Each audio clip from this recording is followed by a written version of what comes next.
He thought he could humiliate her in front of everyone. But he had no idea he had just humiliated the one woman who could end his career before sunset. The late afternoon sun cast a golden glow over the pristine marble entrance of Azure Bay Resort, where luxury wasn't just expected, it was enforced with quiet, unspoken rules. Valets moved with precision, guests in linen and designer sunglasses drifted through the lobby, and the faint sound of ocean waves blended seamlessly with the soft hum of wealth. That was when Emily Carter stepped in. She didn't announce herself. She didn't need to. Her white cotton dress was simple, slightly wrinkled from travel, and her sandals carried traces of sand from the shoreline. Her hair, loosely tied back, framed a face that revealed nothing. No urgency, no insecurity, just calm observation. A few heads turned, not out of admiration, but curiosity. She didn't match the picture. And in a place like this, not matching the picture was already a quiet offense. Behind the front desk, Victor Langford noticed her immediately. Years of managing one of the most exclusive resorts on the East Coast had trained his instincts well. He could spot a guest worth prioritizing within seconds. And he could spot someone who didn't belong even faster. His eyes moved over her appearance once, then again, slower this time, as if confirming what he already believed. Another mistake, he thought. Another person who wandered too far into a world that wasn't theirs. Emily approached the desk with measured steps, her eyes briefly scanning the chandelier above, the polished floors beneath her, the ocean visible through the towering glass walls. "Good afternoon," she said softly. Her voice was calm, almost too calm for someone stepping into a place that quietly judged her before she spoke. Victor didn't return the warmth. "Can I help you?" he asked, his tone professionally neutral, but lacking the polished charm he reserved for real clients. Emily nodded slightly. "I have a reservation." There was no hesitation in her voice, no attempt to prove anything. Just a statement. Victor's fingers paused above the keyboard. He didn't look at the screen yet. Instead, he looked at her again, this time with a faint, controlled smile that didn't reach his eyes. "Do you?" he replied. Around them, the lobby continued its rhythm, but something subtle shifted. A few nearby guests slowed their steps. A concierge pretended to adjust a brochure while listening more closely than necessary. Emily didn't react. She simply stood there, patient, as if she had all the time in the world. Somewhere in the distance, a phone rang. Somewhere closer, a quiet whisper passed between two staff members. Victor finally turned to his computer, typing slowly, deliberately, as if the process itself required skepticism. But even as he searched, he had already made his decision. And decisions made too quickly, in places built on appearances, often carried consequences no one could hear coming. The air grew still, almost imperceptibly, and though no one realized it yet, the moment Emily Carter stepped into that lobby, the balance of power had already begun to shift. Victor's fingers hovered above the keyboard a moment longer than necessary, the faint clicking sound echoing just enough to signal control rather than efficiency. And when he finally leaned back, his expression had already settled into quiet judgment before the screen could even confirm anything. "I am not seeing anything under that name," he said, his tone smooth but edged with something sharper beneath. As if the absence of her reservation had already proven his point, Emily did not flinch. Her gaze steady, almost detached, as though she had anticipated this exact moment long before stepping through the doors. "It should be under Carter," she replied calmly, her voice even, neither defensive nor apologetic, and that calmness, more than anything else, seemed to irritate him, because it did not fit the narrative he had already constructed in his mind. Victor typed again, slower this time, his eyes narrowing slightly as he scanned the screen, then paused, exhaled, and gave a faint shake of his head. "No reservation, no confirmation number, and no record of prepayment," he said, now louder than before, just enough for the nearby guests to hear. "Are you sure you are in the right place?" The question hung in the air like a quiet accusation, and a few heads turned more openly now. Curiosity shifting into something closer to quiet entertainment. Emily glanced briefly toward the ocean through the glass walls, then back at him. "Yes," she said simply, and for a brief second, the certainty in her voice created a flicker of hesitation in Victor's expression, but it passed quickly, replaced by a polite smile that carried no warmth. "This is a private resort," he continued, his words carefully chosen, each one placed with deliberate precision. We operate on a strict reservation system for our guests, and we maintain a certain standard. The word standard lingered, heavy with implication, and a soft murmur rippled through the lobby, someone near the seating area whispering just loud enough to be heard. Maybe she got the wrong place. Another voice responded with a quiet chuckle. Emily stood still, her posture unchanged, her expression unreadable, but inside that stillness, there was something else, something measured, as if she were observing not just what was happening, but how far it would go. Victor leaned slightly forward, lowering his voice just enough to appear discreet while ensuring those closest could still hear. Perhaps there is another property nearby that would be more suitable, he suggested, the politeness now unmistakably condescending, and that was when the tension shifted, subtle but undeniable, because Emily did not argue. She did not defend herself. She simply reached into her bag, pulled out her phone, and glanced at the screen for a brief moment before pressing a single number, holding it to her ear with calm precision. "I am here," she said quietly, her tone unchanged. "They cannot find the reservation." She listened for a second, her eyes lifting slightly toward Victor, and then she added, almost as an afterthought, "No, it is fine. I will handle it." She ended the call without another word, slipping the phone back into her bag, and for a moment, no one spoke, because something about the way she said it did not match the situation. It was not frustration, not embarrassment, but certainty, the kind that did not ask for permission. Victor noticed it too, though he did not understand it, and instead of pausing, he doubled down, straightening his jacket as his voice regained its authority. "Ma'am, I am going to have to ask you to step aside," he said firmly, gesturing toward the entrance. "We cannot allow loitering in the lobby." The word loitering landed harder than anything before it, stripping away the last layer of courtesy, and this time, the room did not just observe. It reacted, a hush falling across the marble floor as if the air itself had tightened. Emily looked at him for a long second, her eyes steady, unshaken, and then she nodded once, not in agreement, but in acknowledgement, as if confirming something only she understood, and without another word, she turned and walked toward the exit, her steps unhurried, her posture unchanged, while behind her, Victor watched with quiet satisfaction, unaware that the calm departure he had just enforced was not an ending, but the beginning of something he could neither predict nor control. The glass doors closed behind Emily with a soft, final click that echoed louder than it should have, as if the building itself had quietly agreed with what had just happened, and outside, the ocean breeze greeted her with a cool indifference, carrying the distant sound of waves crashing against the shore, steady and unbothered, much like the expression on her face. She did not rush. She did not look back. She simply stepped onto the stone pathway leading away from the entrance, her sandals brushing lightly against the ground as if she had nowhere urgent to be, as if being turned away from one of the most exclusive resorts on the coast was nothing more than a minor inconvenience. But inside the lobby, the tension she left behind lingered, heavier now, more noticeable, because something about the way she had accepted the dismissal did not feel right. A young concierge named Daniel shifted uneasily behind his station, glancing toward the entrance where Emily had just exited, then back at Victor. "Sir, should we double-check the reservation system?" he asked quietly, his voice careful, respectful, but edged with uncertainty. Victor did not even turn fully toward him. Only a slight tilt of his head, enough to acknowledge the question but not enough to entertain it. "I already did," he replied flatly, straightening a stack of documents on the desk that did not need straightening. "We cannot accommodate every person who walks in expecting five-star service."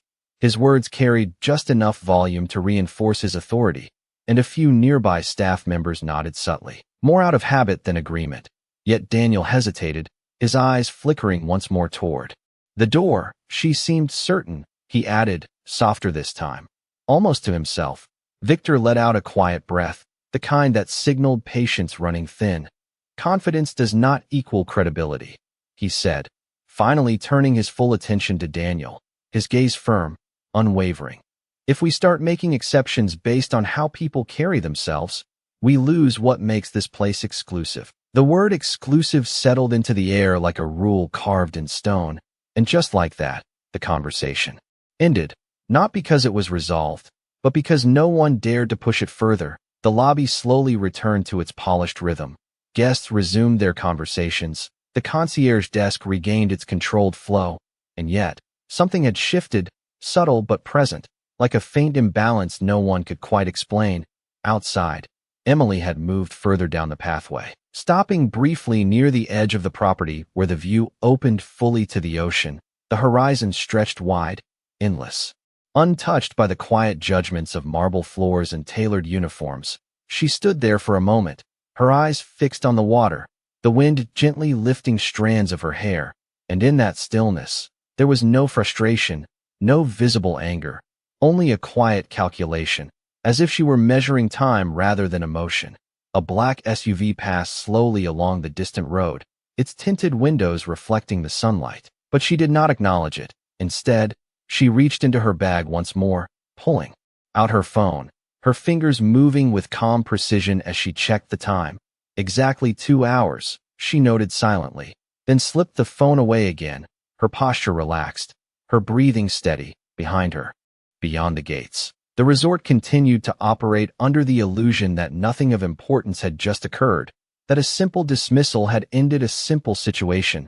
But far out on the water, barely visible against the horizon, something had already begun to move, and though no one on shore could hear it yet, the low, distant hum of engines was slowly, steadily making its way closer, carrying with it a shift that would soon be impossible to ignore. Time moved differently by the ocean, stretching and folding in quiet defiance of urgency. And as the sun dipped lower toward the horizon, casting longer shadows across the resort's pristine grounds, the calm rhythm inside began to shift in ways no one could quite explain. It started subtly, almost imperceptibly. A security guard near the entrance paused mid-step, his head tilting slightly, as if catching a sound carried faintly on the wind. Then another staff member glanced toward the shoreline, narrowing her eyes against the light. "Do you hear that?" she murmured, though she could not yet identify what she was hearing. Inside the lobby, Victor Langford continued his routine, greeting arriving guests with polished precision. His earlier encounter already filed away as insignificant, a minor interruption in an otherwise flawless day. But then the sound grew, not loud, not disruptive, but distinct, a low, steady hum that did not belong to the natural rhythm of waves or wind.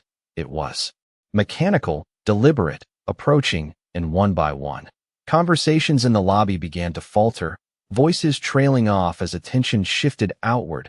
A guest near the window stepped closer to the glass, peering toward the ocean. "Is that a yacht?" he said under his breath. Though the question quickly spread, carried from one curious observer to another, Victor's expression tightened slightly, not yet concerned, but alert. He turned toward the windows, following the line of sight, and for a brief moment, he saw nothing unusual, just the endless stretch of water reflecting the fading sunlight. But then it appeared, emerging slowly from the horizon, a vessel too large, too immaculate to be overlooked, its white exterior catching the light in sharp contrast against the deep blue sea. Moving with controlled authority as it approached the private dock reserved only for the resort's most exclusive guests, a murmur rippled through the room, no longer subtle, no longer contained. "That is not just any yacht," someone whispered, their voice carrying a mix of awe and recognition. Staff members exchanged quick glances, their composed demeanor beginning to crack under the weight of curiosity. Victor stepped forward, his pace measured but faster than before, his eyes fixed on the approaching vessel, calculating, reassessing, because something about this arrival did not align with the day's scheduled guests, and that inconsistency unsettled him more than he cared to admit. Outside, near the edge of the property, Emily Carter had not moved far from where she had been standing, her silhouette framed by the golden light, her gaze steady on the water. As if she had been expecting this exact moment down to the second, the wind lifted slightly, carrying with it the now unmistakable sound of powerful engines slowing as the yacht neared the dock. And for the first time since she had been asked to leave, a faint shift crossed her expression, not satisfaction, not relief, but quiet confirmation, as if something long set in motion had arrived precisely on time. Behind her, the resort staff began to gather near the entrance, their attention fully captured now. Whispers turning into urgent questions, radios crackling softly as security attempted to identify the incoming guest. Victor stood at the front, his posture rigid, his confidence no longer effortless but forced, because the closer the yacht came, the clearer it became that this was not an ordinary arrival, and somewhere deep beneath his practiced composure, a realization began to form, slow and unwelcome, that the woman he had dismissed so easily might not have been a mistake after all. And as the yacht finally aligned with the dock, its engines lowering into a controlled silence, the entire resort seemed to hold its breath, suspended in a moment where everything that had been assumed was about to be tested. The yacht settled into place with a precision that spoke of experience and power, its engines fading into a low hum before cutting off entirely, leaving behind a silence that felt heavier than the sound itself. And for a moment, no one moved, no one spoke, because the presence of that vessel demanded attention in a way that could not be ignored. Uniformed crew members appeared along the deck, their movements coordinated and efficient, not rushed, not showy, just exact. And then the gangway lowered slowly, the soft mechanical sound echoing across the water like a signal. Victor Langford stood frozen near the entrance, his eyes fixed on the scene unfolding before him, his mind racing through possibilities, names, schedules, anything that could explain what he was seeing, but nothing aligned, nothing fit, because this arrival had not been announced, and that alone was enough to unsettle him. Beside him, Daniel swallowed hard. His earlier unease now sharpened into something closer to realization. "Sir, we did not have this on the manifest," he said quietly. But Victor did not respond. His attention locked forward as a figure appeared at the top of the gangway, a man in a tailored navy suit, his posture straight, his presence unmistakable even from a distance. He did not rush, he did not gesture, he simply stepped down with calm authority, each movement measured, controlled, as if the world adjusted itself around him rather than the other way around. And as his shoes met the dock, a subtle ripple passed through the staff gathered. Nearby, recognition spreading in hushed tones. "That is Jonathan Reeves," someone whispered, the name moving quickly, quietly, but carrying weight with every repetition. A board member, an investor, a man whose influence extended far beyond the visible boundaries of the resort. Victor felt the shift immediately, not just in the room, but within himself, his confidence tightening into something more rigid, more fragile, because this was no longer an unknown variable. This was a presence that demanded perfection, and perfection had just been compromised. Jonathan Reeves walked forward, his gaze steady, his expression unreadable, and yet there was something in the way his eyes moved, scanning the property, the staff, the entrance, as if searching for something specific, something missing. And then, as if guided by instinct rather than sight, his attention turned toward the pathway just beyond the gates, where Emily Carter still stood, framed by the fading light, her posture unchanged, her calm intact. And in that instant, the distance between them seemed to collapse, not physically, but in significance, because the way his expression shifted, subtle but undeniable, told a story no one had been prepared for. He did not call out. He did not signal. He simply changed direction, his steps now purposeful, direct, and every person watching felt it, the quiet gravity of a moment that was no longer about arrival, but about connection. Victor took a step forward, instinctively, his voice catching slightly before he managed to speak. "Mr. Reeves, welcome," he began, forcing a practiced tone. But Jonathan did not slow, did not acknowledge the greeting, his focus already set beyond the entrance, beyond the lobby, toward the one person who had just been dismissed. And as he passed Victor without a glance, the reality settled in with a weight that could not be denied. The woman who had been told she did not belong had just become the center of everything. And for the first time that day, Victor Langford felt something unfamiliar rise beneath his composure. Not uncertainty, not confusion, but the unmistakable beginning of regret.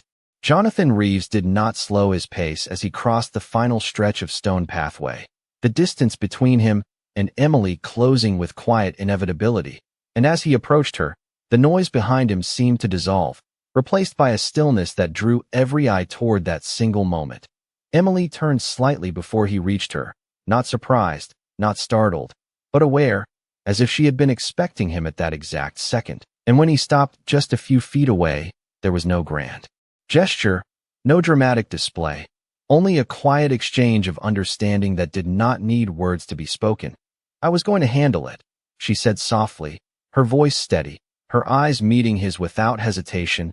Jonathan's expression softened, just slightly. The kind of shift only visible to those close enough to notice. "I know," he replied, his tone calm, but carrying a weight that resonated far beyond the words themselves. "But you should not have to." Behind them, the resort staff had gathered at a careful distance, their earlier confidence replaced with rigid uncertainty. Victor Langford stood at the edge of the entrance, watching, his posture straight but his composure no longer effortless, because now he understood, fully, completely, the magnitude of what had just occurred. The woman he had dismissed without hesitation was not an outsider, not a mistake, but someone directly connected to the most powerful presence currently standing on his property.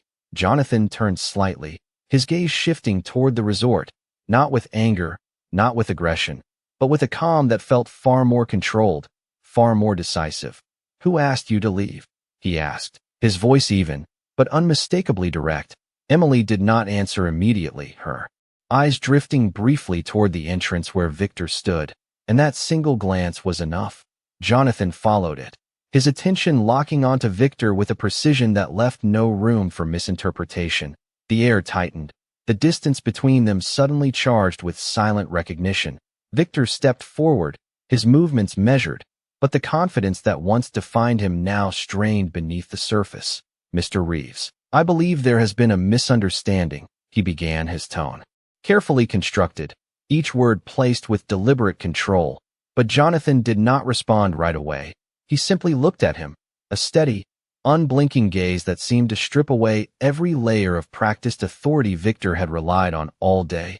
"A misunderstanding," Jonathan repeated, not as a question, but as a quiet assessment, and then, after a brief pause, he spoke again, his voice low, controlled, and impossibly clear.